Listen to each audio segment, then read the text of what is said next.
things to the filmmakers. One is that I thought it was a shame that you didn't get to interview any of the witnesses who saw a bunch of people burning toilet rolls on the road in front of the mine, which could have been the cause of fire, along with chemtrails blowing a strong wind to make it a horrific fire. Also, another thing is that why did you sort of promote the alternative energy when not telling us about its toxic effects, like I started with rare metals, environmental and human health hazard, and dirty electricity and low frequency noise from like wind powers, making so many people in the world sick and suffering, and just promoting that as an alternative.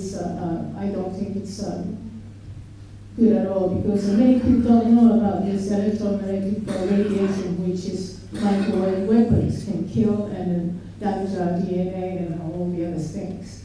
So I wonder why. It's a long question. I would refer to your first part of the question about the fire and how it started to what we put in the film, and that was Luke van der Meulen's spot, where he said it doesn't matter how the fire occurred, they had to be managing the fuel that they had there. Luke, would you support that? Entirely, that's the exact point we made, because they tried to make out like somebody from outside caused this fire. And what I said, no. You've pulled all the firefighting infrastructure away. You're responsible. The regulators let this happen. When you imagine if you're storing a yard full of jerry cans of fuel, you're responsible for making sure nobody can set that on fire. Not that when it gets set on fire, you blame the person who set it on fire. Hazelwood's got this fuel source sitting there, which we kept on talking about. They stopped operating that mine back in the 1970s.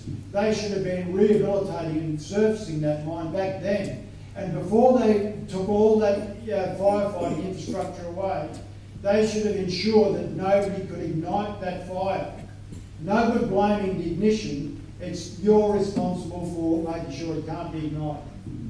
To respond to the second part of your question, I would have to go with the science, and scientists that we've interviewed that are not even in this film tell us that we have to move quickly away from carbon, and brown coal is one of the most carbon intensive fuels that we have. Can I just respond to your question first? Well.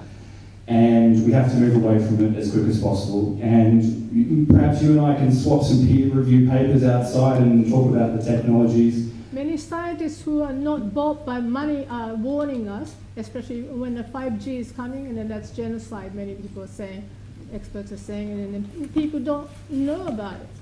One thing I do actually just want to say as well is the film, and what we've intentionally done is, and as we've mentioned, I think Peter mentioned it once before, there's no silver bullet to the situation that's down here in the Latrobe Valley, but not only the Latrobe Valley, but the world, globally. And I think what we put forward is just an example of what could work.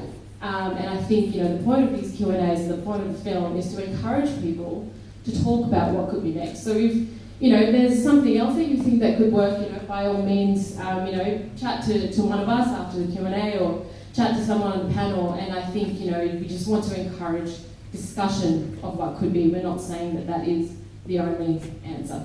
We have 5 minutes to go. We've got 2 more questions to go.